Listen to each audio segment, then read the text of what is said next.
പരിശുദ്ധമായ റജബ് മാസത്തിന്റെ സുന്ദരമായ ദിനങ്ങളിലൂടെയാണ് നമ്മൾ മുന്നോട്ട് വെച്ചുകൊണ്ടിരിക്കുന്നത്. അല്ലാഹു ഈ മാസത്തിന്റെ എല്ലാ ഹൈറുകളും, പരിശുദ്ധമായ ശഅബാനിന്റെ എല്ലാ ഹൈറുകളും അല്ലാഹു നമുക്ക് നൽകി പരിശുദ്ധമായ റമദാനിനെ വേണ്ടതുപോലെ വരവേൽക്കാൻ അല്ലാഹു നമുക്ക് തൗഫീഖ് നൽകി അനുഗ്രഹിക്കുമാറാകട്ടെ. പ്രിയപ്പെട്ട മുഅ്മിനീങ്ങളെ, പരിശുദ്ധമായ റജബിന്റെ മഹത്വം ഒരിക്കലും നമുക്ക് പറഞ്ഞു തീർക്കാൻ സാധ്യമല്ല. ഒരു റജബ് ആയുസ്സിൽ ഒരു റജബ് കൂടി കിട്ടുക എന്നത് നമ്മളെ സംബന്ധിച്ചിടത്തോളം വലിയ അനുഗ്രഹമാണ്, വലിയ അനുഗ്രഹമാണ്. അല്ലാഹു സുബ്ഹാനഹു വ തആല എന്റെ മാസമാണ് എന്ന് നമ്മളെ പരിചയപ്പെടുത്തുമ്പോൾ മറ്റു മാസങ്ങളെ കുറിച്ചൊന്നും പറയാതെ അല്ലാഹു പ്രത്യേകമായ ഒരു സവിശേഷത, പരിശുദ്ധമായ റജബ് എന്റെ മാസമാണ്. അല്ലാഹു ഒരുപാട് അത്ഭുതങ്ങൾ ഈ ലോകത്ത് കൊണ്ടുവരുന്നതിന് വേണ്ടി യജമാനനായ റബ്ബ് സുബ്ഹാനഹു വ തആല തിരഞ്ഞെടുത്തത് പരിശുദ്ധമായ റജബാണ്. നമുക്കറിയാം, മുത്തുനബി മുഹമ്മദ് മുസ്തഫ സല്ലല്ലാഹു അലൈഹി വസല്ലമ തങ്ങളെ അല്ലാഹു ഈ ഭൂമി ലോകത്തേക്ക് ജനിപ്പിക്കുന്നതിന് വേണ്ടി അതിന്റെ പ്രാഥമിക ഘട്ടമെന്ന നിലയ്ക്ക് അബ്ദുല്ലാഹി റളിയല്ലാഹു അൻഹു, അവിടുത്തെ പ്രിയപ്പെട്ട മാതാവാകുന്ന ആമിന ബീവി റളിയല്ലാഹു അൻഹയും അവർ ഒരുമിച്ചതും ആമിന ബീവിയുടെ ഗർഭാശയത്തിലേക്ക് മുത്തുനബി ജനിക്കാൻ കാരണമാകുന്ന ആ നുതുഫയുണ്ടല്ലോ, ബീജഗണങ്ങൾ അബ്ദുല്ലാഹിയിൽ നിന്ന് ആമിന ബീവിയിലേക്ക് അത് നിക്ഷേപിക്കാൻ വേണ്ടി അല്ലാഹു തെരഞ്ഞെടുത്തത് പരിശുദ്ധമായ റജബ് മാസത്തിലാണ്. അല്ലാഹു എന്റെ മാസമാണ് റജബ് എന്ന് പറയുമ്പോ അല്ലാഹു ഏറ്റവും കൂടുതൽ ആദരിച്ച, ബഹുമാനിച്ച, പവിത്രത കാത്തു സൂക്ഷിക്കണമെന്ന് അല്ലാഹു നമ്മളോട് പറഞ്ഞ മാസം. അതിന് അല്ലാഹു ചില കാരണങ്ങൾ പറഞ്ഞിട്ടുണ്ട്. മുത്തുനബി സല്ലല്ലാഹു അലൈഹി വസല്ലമ തങ്ങള് റഹ്മത്തുൽ ലിൽ ആലമീൻ, സർവ്വലോകത്തിനും കാരുണ്യമാണ്. ഈ പ്രപഞ്ചം തന്നെ സൃഷ്ടിക്കാൻ കാരണക്കാരൻ അത് മുഹമ്മദ് നബിയാണ്. ഈ പ്രപഞ്ചം തന്നെ സൃഷ്ടിക്കാൻ കാരണക്കാരൻ അത് മുഹമ്മദ് റസൂലുള്ളാഹിയാണ്. മുഹമ്മദ് നബി റസൂലുള്ളാഹി ഇല്ലെങ്കിൽ ഈ ലോകം തന്നെ ഇല്ല. ഈ ലോകത്തിന് പിന്നെ എന്ത് സൗരഭ്യമാണ്. ആ പ്രവാചകനെ അല്ലാഹു ഭൂമി ലോകത്തേക്ക് അയക്കുന്നതിന്റെ പ്രഥമ പടി അവൻ അബ്ദുല്ലാഹ് റളിയല്ലാഹു അൻഹുമയുടെ ദാമ്പത്യ വല്യതയിൽ അവരാദ്യമായിട്ട് അവർ സംഗമിച്ചത് പരിശുദ്ധമായ റജബിലാണ്. അതുകൊണ്ട് തന്നെ അബ്ദുല്ലാഹി റളിയല്ലാഹു അൻഹയിൽ അല്ലാഹു കരുതി വെച്ചിരുന്ന പരിശുദ്ധമായ ലുതുഫയുണ്ടല്ലോ, ബീജഗണമുണ്ടല്ലോ, അത് ആമിന ബീവിയാകുന്ന റളിയല്ലാഹു അൻഹാ ആ മഹദിയുടെ പരിശുദ്ധമായ ഗർഭാശയത്തിലേക്ക് അല്ലാഹു നിക്ഷേപിച്ചത് അത് പരിശുദ്ധമായ റജബിലാണ്. പരിശുദ്ധമായ റജബിലാണ്. റജബ്, ശഅബാൻ, റമദാൻ, ശവ്വാൽ, ദുൽഖഅദ, ദുൽഹിജ്ജ, മുഹറം, സഫർ, റബീഉൽ അവ്വൽ. റബീഉൽ അവ്വൽ 12 മുഹമ്മദ് റസൂലുള്ളാഹി ജനിക്കുകയാണ്. 9 മാസം. അല്ലാഹുവിന്റെ നിങ്ങൾ വളരെയധികം ആലോചിക്കേണ്ട ഒരു വിഷയമാണ്, പഠിക്കേണ്ട ഒരു വിഷയമാണ്. ലോകത്തിന്റെ ആയിരം റഹ്മത്തായ മുഹമ്മദ് റസൂലുള്ളാഹി സല്ലല്ലാഹു അലൈഹി വസല്ലമ തങ്ങളെ ജനിപ്പിക്കുന്നതിന്റെ പ്രഥമ പടി അല്ലാഹു ആരംഭിച്ചത് റജബ് മാസത്തിൽ. എന്താ റജബിന്റെ ബറക്കത്ത്! മാത്രമല്ല മുഹമ്മദ് റസൂലുള്ളാഹി സല്ലല്ലാഹു അലൈഹി വസല്ലമ തങ്ങൾക്ക് ആദ്യമായിട്ട് ജിബ്രീൽ വന്നത്, വഹിയുമായി വന്നത് അത് പരിശുദ്ധമായ റജബ് 27-നാണ്. പരിശുദ്ധമായ റജബ് 27-നാണ് ജിബ്രീൽ അലൈഹിസ്സലാത്തു വസ്സലാം വഹിയുടെ സന്ദേശവുമായിട്ട് മുഹമ്മദ് റസൂലുള്ളാഹി ആദ്യമായി സമീപിക്കുന്നത്. റജബ് 27. എല്ലാം റജബുമായിട്ട് എന്റെ പ്രിയപ്പെട്ടവരെ ബന്ധപ്പെട്ട് കിടക്കുന്നു. അതുകൊണ്ട് തന്നെ മഹാന്മാര് പറയുകയാ, റജബ് വല്ലാത്ത മാസം തന്നെ. റജബിന്റെ റജബിന്റെ ഒരു പ്രാർത്ഥനയും ഒരു വിശ്വാസിയിൽ നിന്ന് അല്ലാഹു തള്ളിക്കളയുകയില്ല. അല്ലാഹുവിന്റെ പ്രവാചകൻ പറയുകയാണ്, റജബുൻ ശഹ്റുൽ ഇസ്തിഗ്ഫാർ. റജബ് ഇസ്തിഗ്ഫാറിന്റെ മാസമാണെന്ന് ഖുതുബയിലും പറയുന്നുണ്ട്. റജബ് പശ്ചാത്താപത്തിന്റെ മാസം. ഇസ്തിഗ്ഫാർ ചൊല്ലി വേണം നമ്മുടെ ഹൃദയം ശുദ്ധിയാക്കാൻ. അസ്തഗ്ഫിറുല്ലാഹൽ അദീം, അസ്തഗ്ഫിറുല്ലാഹൽ അദീം, അസ്തഗ്ഫിറുല്ലാഹൽ അദീം. അത് ധാരാളമായി വർദ്ധിപ്പിക്കണം. അല്ലാഹുവിന്റെ പ്രവാചകൻ പറയുകയാണ്, പ്രഭാതത്തിൽ 70 ഇസ്തിഗ്ഫാർ. രാവിലെ സുബ്ഹി നിസ്കരിച്ചു അല്ലെങ്കിൽ ളുഹറിന് മുമ്പായിട്ട് അസ്തഗ്ഫിറുല്ലാഹൽ അദീം, അസ്തഗ്ഫിറുല്ലാഹൽ അദീം 70 പ്രാവശ്യം ആർക്കാർക്ക് പാടാവുന്നത്? 3 മിനിറ്റ് വേണ്ടല്ലോ, 3 മിനിറ്റ് പോലും വേണ്ട. അല്ലാഹു നിനക്ക് തന്ന 24 മണിക്കൂറിൽ 1 മണിക്കൂറിന്റെ ഒരു അംശത്തിന്റെ ഒരു അംശം മാത്രം മതിയല്ലോ. അസ്തഗ്ഫിറുല്ലാഹൽ അദീം പ്രഭാതത്തിൽ 70, പ്രദോഷത്തിൽ 70. ഉറങ്ങാൻ കിടക്കുന്നതിന് മുമ്പ് ആ വിരിപ്പിൽ ഇരുന്നിട്ട് ചൊല്ലാനുള്ളതൊക്കെ ചൊല്ലിയിട്ട് അസ്തഗ്ഫിറുല്ലാഹൽ അദീം, അസ്തഗ്ഫിറുല്ലാഹൽ അദീം 70 പ്രാവശ്യം ചൊല്ലിയിട്ട് സന്തോഷത്തോടെ കിടക്ക്. എന്താ അവസ്ഥ! അല്ലാഹുവിന്റെ പ്രവാചകൻ പറയുകയാണ്, റജബുൻ ശഹ്റുൽ ഇസ്തിഗ്ഫാർ. റജബ് ഇസ്തിഗ്ഫാറിന്റെ മാസമാണ്. ലൻ തമസ്സുഹുന്നാറു ബിബറകത്തി റജബ്. രാവിലെ 70 ഇസ്തിഗ്ഫാർ, വൈകുന്നേരം 70 ഇസ്തിഗ്ഫാർ ചൊല്ലുന്ന ഒരു വിശ്വാസിയെ റജബ് മാസത്തിന്റെ ബറകത്ത് കൊണ്ട് ലൻ തമസ്സുഹുന്നാർ, നരകത്തിന്റെ ഭീകരമായ തീ തൊടുകയില്ല, തീ സ്പർശിക്കുകയില്ല. നരകത്തിന്റെ പുക പോലും ഏൽക്കാതെ രക്ഷപ്പെടണമെന്ന് ഒരു വിശ്വാസി ആഗ്രഹിക്കുന്നുണ്ടെങ്കിൽ ഇസ്തിഗ്ഫാർ വർദ്ധിപ്പിച്ചോ, എപ്പോഴും വർദ്ധിപ്പിച്ചോ. അത് റജബ് മാസത്തിൽ മാത്രം ചുരുക്കണ്ട, റജബ് മാസത്തിൽ മാത്രം അത് ഒതുക്കണ്ട, എപ്പോഴും ചൊല്ലിക്കോ. റജബ് മാസത്തിൽ ചൊല്ലിയാലുള്ള പ്രത്യേകത അല്ലാഹുവിന്റെ ഹബീബ് പറയുകയാ, റജബിന്റെ ബറക്കത്ത് കൊണ്ട്, റജബ് മാസത്തിന്റെ ആമത്ത് കൊണ്ട് അല്ലാഹു അവന് നരകത്തിന്റെ പുക പോലും ഏൽക്കാതെ രക്ഷപ്പെടുമെന്ന് മുഹമ്മദ് മുസ്തഫ സല്ലല്ലാഹു അലൈഹി വആലിഹി വസഹബിഹി വസല്ലം അവിടുന്ന് നമുക്ക് പഠിപ്പിച്ചു തരുന്നു. അല്ലാഹു ചെല്ലാൻ തൗഫീഖ് നൽകട്ടെ. ഇബ്ലീസ് മറപ്പിക്കും, മറ ഓർക്കുമ്പോഴെങ്കിലും. എന്നാൽ പിന്നെ 140 ചെല്ലുക തന്നെ. രാവിലെ ഇബ്ലീസ് മറപ്പിച്ചു, എന്നാൽ വൈകിട്ട് ഞാൻ ഓർത്തു 140 ചെല്ലട്ടെ. ഇബ്ലീസിന് വിട്ടുകൊടുക്കരുത്, ഇബ്ലീസിന് വിട്ടുകൊടുക്കരുത്. അല്ലാഹു അവന്റെ ശർറുകളിൽ നിന്ന് നമ്മളെ കാത്തുരക്ഷിക്കുമാറാകട്ടെ. റജബിന്റെ ഒരു ദുആയും അല്ലാഹു വെറുതെയാക്കുകയില്ല. റജബിന്റെ ഒരു പ്രാർത്ഥനയും അല്ലാഹു തള്ളിക്കളയുകയില്ല. ചിന്തിക്കണം, ലോക മുസ്ലിമീങ്ങളുടെ പ്രാർത്ഥനയാണ് പടച്ച റബ്ബേ, അല്ലാഹുവേ പാവപ്പെട്ട പലസ്തീനികൾ, അല്ലാഹുവേ അവരെ നീ രക്ഷപ്പെടുത്തണം, അവരുടെ ശത്രുക്കളെ നീ പരാജയപ്പെടുത്തണം. പാവപ്പെട്ട പലസ്തീനിലെ മക്കളെ കരഞ്ഞെങ്കിൽ ശത്രുക്കളെ നീ വെറുതെ വിടരുത്, അവരെ കരയിപ്പിക്കണം. ലോകത്തുള്ള എല്ലാ മെമ്പറുകളിലും മിഹ്റാബുകളിലും ദുആ ചെയ്തു, അതിന്റെ ഉത്തരം കിട്ടി. കണ്ടില്ലേ, വാരിക്കോരി ഫലസ്തീനിന്റെ കുഞ്ഞുമക്കളെ കൊല്ലാൻ ഔദ്യോഗിക കണക്ക് പ്രകാരം ഫലസ്തീനിൽ ഈ ഒരു വർഷ കാലയളവിൽ ഇസ്രായേലിലേക്ക് ഭീകരന്മാർ കൊന്നത് 19,000 കുടിമക്കളെയാണ്. കുഞ്ഞുമക്കളെ എത്ര? 19,000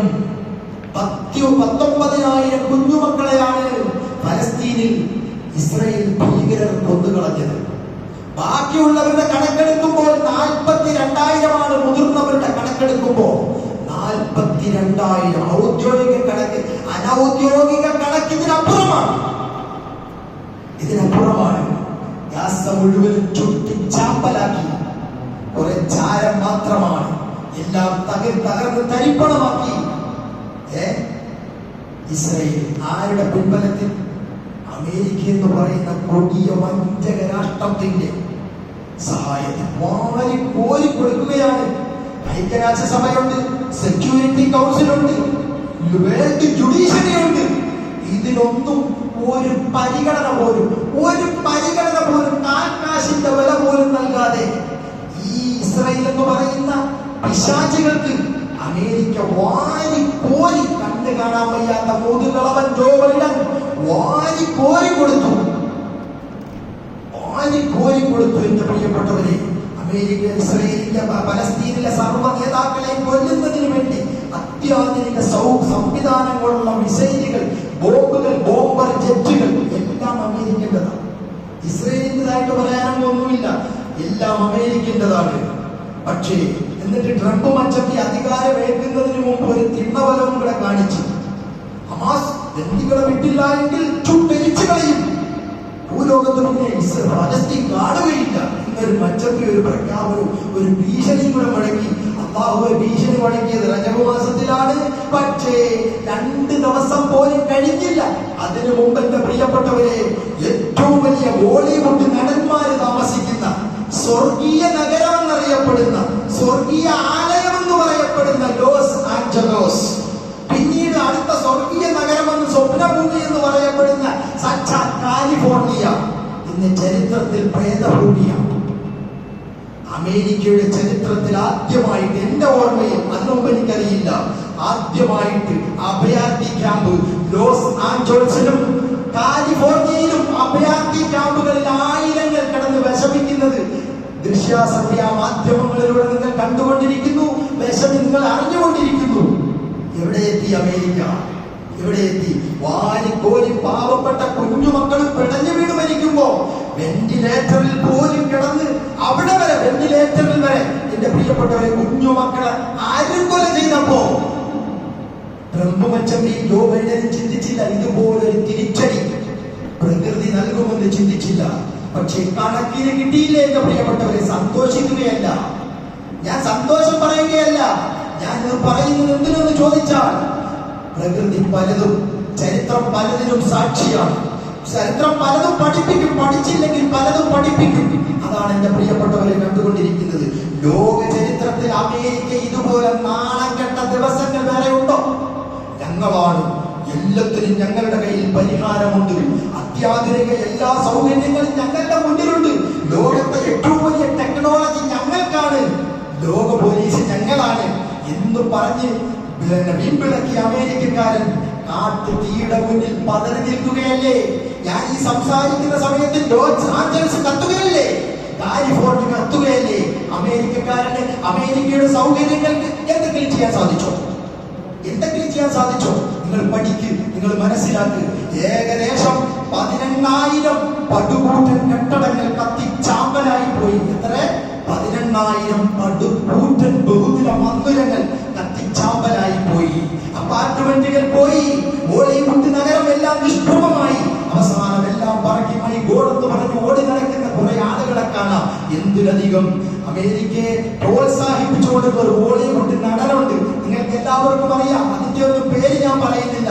അവസാനം പെട്ടി പ്രമാണം എടുത്തിട്ട് കാലിഫോർണിയയുടെ ഒരു ചാര ഒരു ഓരത്ത് വന്നു നിന്നുകൊണ്ട് മൈ ഗോഡ്, എന്റെ ദൈവമേ, തലയിൽ കൈവച്ചിട്ട് എന്റെ ദൈവമേ എന്ന് വിളിച്ചിട്ട് നീങ്ങിക്കരയുന്ന ആ ബോളിവുഡ് നടനെ കണ്ടപ്പോഴത്തേക്ക് ലോകം ഒന്നുകൂടെ ഊറി ചിരിച്ചു. കാരണം എന്താ? ഇയാൾ പറഞ്ഞത് പലസ്തീൻ മുഴുവൻ ചുട്ടുകളയണമെന്നാണ്. ഇയാൾ പറഞ്ഞൊരു വാക്കുണ്ട്, പലസ്തീൻ ചുട്ടുകളയണം. ഒറ്റ എണ്ണത്തിന് ബാക്കി വെച്ചേക്കരുത്, ഒറ്റ എണ്ണത്തിന് ബാക്കി വെച്ചേക്കരുത്. ഇയാൾ വീമ്പിളക്കി. ഇയാൾ പെട്ടി പ്രമാണം എടുത്ത് തന്റെ അപ്പാർട്ട്മെന്റിൽ നിന്ന് എല്ലാം രചിച്ച് ഓടി അവസാനം രക്ഷപ്പെട്ടിട്ട് മൈ ഗോഡ്, എന്റെ ദൈവമേ എന്ന് വിളിച്ച് അല്ലാഹു വിളിപ്പിച്ചില്ലേ? വിളിച്ചോ? ആലോചിച്ചു നോക്കൂ. ഇന്നും തീ നിയന്ത്രണ വിധേയമല്ല. Los Angeles കത്തുകയാ. ആ സംസ്ഥാനം, ഈ 2 സംസ്ഥാനം ഒന്നിനും കൊള്ളില്ല എന്നാണ് പറയുന്നത്. പോകട്ടെ, ഒരു ചൈനീസ് നയതന്ത്ര പ്രതിനിധി പറഞ്ഞൊരു വാക്കുണ്ട്. അമേരിക്കക്കാരൻ പറഞ്ഞു 56 പേര് ഇതുവരെ മരിച്ചിട്ടുണ്ട്. ഈ ചൈനീസ് നയതന്ത്ര പ്രതിനിധി പറയാണ്, അമേരിക്കക്കാരൻ 56 പറഞ്ഞെങ്കിൽ അതിന്റെ അർത്ഥം നിങ്ങൾക്കറിയുമോ? 56,000 എന്നാണ്. ഏറ്റവും വലിയ സെൻസറിനുള്ള രാജ്യമാണ്. മരണസംഖ്യ എങ്ങനെ കുറച്ചിട്ട് അഭിമാനം കാക്കാം എന്നാണ് അമേരിക്കക്കാർ ഓരോ നിമിഷവും ആലോചിച്ചുകൊണ്ടിരിക്കുന്നത് എന്നാണ് ചൈനീസ് നയതന്ത്ര പ്രതിനിധി പറഞ്ഞത്. ഓർത്തു നോക്കൂ. അതുകൊണ്ട് അള്ളാഹു നല്ല തിരിച്ചടി നൽകിയിട്ടുണ്ട് അഹങ്കാരത്തിന്. ഞാൻ സന്തോഷം പറയുകയില്ല, അങ്ങനെ ധരിക്കുകയും ചെയ്യരുത്. അള്ളാഹു എത്രയും പെട്ടെന്ന് തീ കെടുത്താൻ അവർക്ക് അള്ളാഹു തൗഫീഖ് കൊടുത്ത് അനുഗ്രഹിക്കുമാറാകട്ടെ. അല്ലാഹുവേ ആ തീയെ നീ നിയന്ത്രണ വിധേയമാക്കണേ തമ്പുരാനെ. നിന്റെ അതാവ് കൊണ്ട് ഇനിയും നീ പരീക്ഷിക്കല്ല തമ്പുരാനെ. ഇത് ദ്വാരക്കണം. ഇതാണ് ഒത്തിരി പഠിപ്പിച്ചത്. സന്തോഷമില്ല, പക്ഷേ അഹങ്കാരം, അമേരിക്കയുടെ അഹങ്കാരം അത് പറയേണ്ടതുണ്ട്. അത് പറഞ്ഞെന്ന് മാത്രം. അതുകൊണ്ട് എന്റെ പ്രിയപ്പെട്ടവരെ, പരിശുദ്ധമായ റജബ് ഒരു ദുആയും അല്ലാഹു തള്ളിക്കളയില്ല. റജബിൽ ചെയ്യുന്ന ഒരു പ്രാർത്ഥനയും അല്ലാഹു വെറുതെ ആക്കുകയില്ല. ധാരാളം എപ്പോഴും ദുആ ചെയ്തുകൊണ്ടിരിക്കണം, എപ്പോഴും പ്രാർത്ഥിച്ചുകൊണ്ടിരിക്കണം. ആ പ്രാർത്ഥനയ്ക്ക് വലിയ ഉത്തരമുണ്ട് എന്ന് അല്ലാഹുവിന്റെ തിരുദൂതർ മുഹമ്മദ് മുസ്തഫ സല്ലല്ലാഹു അലൈഹി വസല്ലമ തങ്ങൾ അവിടുന്ന് നമുക്ക് പഠിപ്പിച്ചു തരികയാണ്. റജബിന്റെ അവസാനത്തെ 10ലേക്ക് നമ്മൾ കടക്കുകയാണ്. പരിശുദ്ധമായ റജബ് 27 കടന്നു വരികയാ. ഏറ്റവും വലിയ അത്ഭുതത്തിന്റെ ദിവസമാണ്. മുത്തുനബി സല്ലല്ലാഹു അലൈഹി വസല്ലമ തങ്ങൾ സപ്താകാശവും കടന്നിട്ട് മുത്തുനബി അല്ലാഹുവിന്റെ സവിധത്തിലെത്തി. അല്ലാഹുവുമായിട്ട് അഭിമുഖ സംഭാഷണം നടത്തിയ മിഅ്റാജ് ഉണ്ടല്ലോ, ഇസ്റാ ഉണ്ടല്ലോ, അതിന്റെ സുന്ദരമായ ദിനങ്ങൾ കടന്നു വരികയാണ്. അവസാനത്തെ 10 ദിവസത്തിൽ ചൊല്ലേണ്ടത് സുബ്ഹാനല്ലാഹിർ റഊഫ്, സുബ്ഹാനല്ലാഹിർ റഊഫ്. ഈ ദിക്റാണ് അവസാനത്തെ 10 ദിവസം ചൊല്ലേണ്ടത് എന്ന് മഹത്തുക്കൾ നമുക്ക് പഠിപ്പിച്ചു തരുന്നുണ്ട്. അതുകൊണ്ട് ഇത്യാദി കാര്യങ്ങളൊക്കെ ശ്രദ്ധിക്കുകയും റജബിൽ ചൊല്ലാനുള്ള ദിക്റുകളൊക്കെ യഥാവിധി ചൊല്ലുകയും റജബിൽ അനുഷ്ഠിക്കുന്ന നോമ്പിന് വലിയ മഹത്വമുണ്ട്. കഴിയുന്നവരൊക്കെ നോമ്പെടുക്കാനും ശ്രമിക്കണമെന്ന് എന്റെ പ്രിയപ്പെട്ട വിശ്വാസികളോട് ഓർമ്മപ്പെടുത്തി, ഇസ്തിഗ്ഫാറിനൊരു കുറവും വരുത്തരുത്. നമ്മുടെ ജീവിതത്തിൽ വന്ന സകല പാപങ്ങളും അല്ലാഹു പെട്ടെന്ന് പുറത്തു തരാനുള്ള ഏക മാർഗം റജബിൽ ഇസ്തിഗ്ഫാർ വർദ്ധിപ്പിക്കലാണ്.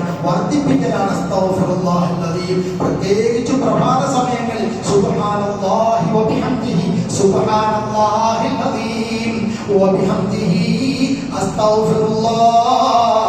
അല്ലാഹുവിന് വലിയ ഇഷ്ടമുള്ള ദിക്റാണ്. ഇതൊക്കെ ചൊല്ലാനും ഇസ്തിഗ്ഫാർ ചൊല്ലി എന്ത് ആവശ്യം ഇസ്തിഗ്ഫാറിലൂടെ നേടും, യാതൊരു സംശയവുമില്ല. എന്താവശ്യവും ഇസ്തിഗ്ഫാറിലൂടെ കിട്ടും, യാതൊരു സംശയവുമില്ല. ഹസനുൽ ബസ്രി തങ്ങളുടെ അടുത്ത് വന്ന് മക്കളില്ല എന്ന് പറഞ്ഞ് വിഷമം പറയുന്നിടത്ത് ഹസനുൽ ബസ്രി തങ്ങൾ പറയുന്ന അസ്തഗ്ഫിറുല്ലാഹ് ചൊല്ലിക്കും. വേറൊരാൾ വന്നിട്ട് മക്കളുണ്ട് കെട്ടിക്കാന്ന് പറഞ്ഞിട്ട് അസ്തഗ്ഫിറുല്ലാഹ് ചൊല്ലിക്കും. വേറൊരാൾ പറഞ്ഞിട്ട് വീടില്ല അസ്തഗ്ഫിറുല്ലാഹ് ചൊല്ലിക്കും. വേറൊരാൾ പറഞ്ഞിട്ട് ഒരു നിവൃത്തിയില്ല ജീവിക്കാൻ അസ്തഗ്ഫിറുല്ലാഹ് ചൊല്ലിക്കും. അപ്പൊ ചോദിച്ചു, അല്ല എല്ലാത്തിനും ഒരു ട്രീറ്റ്മെന്റേ ഉള്ളോ? ഹസനുൽ ബസ്രി തങ്ങളുടെ മറുപടി, ഇസ്തിഗ്ഫാറിനേക്കാൾ വലിയൊരു ട്രീറ്റ്മെന്റ് വേറെയില്ല. അല്ലാഹു ഏറ്റവും കൂടുതൽ സന്തോഷിക്കുന്നത് എപ്പോഴെന്ന് ചോദിച്ചാൽ, ഒരു അടിമ, ഒരു വിശ്വാസി അസ്തഗ്ഫിറുല്ലാഹൽ അദീം പറയുമ്പോഴാണ്. അതുകൊണ്ട് ഇസ്തിഗ്ഫാർ, ഞാൻ പറഞ്ഞല്ലോ റജബ് മാസം ഇസ്തിഗ്ഫാറിന്റെ മാസമാണ്. ധാരാളം ചൊല്ലിക്കോ. ചെല്ലാൻ അല്ലാഹു തൗഫീഖ് നൽകി അനുഗ്രഹിക്കുമാറാകട്ടെ എന്ന് പ്രാർത്ഥിച്ചുകൊണ്ട് ഞാൻ എന്റെ പ്രസംഗം അവസാനിപ്പിക്കുന്നു. പ്രിയപ്പെട്ടവരെ,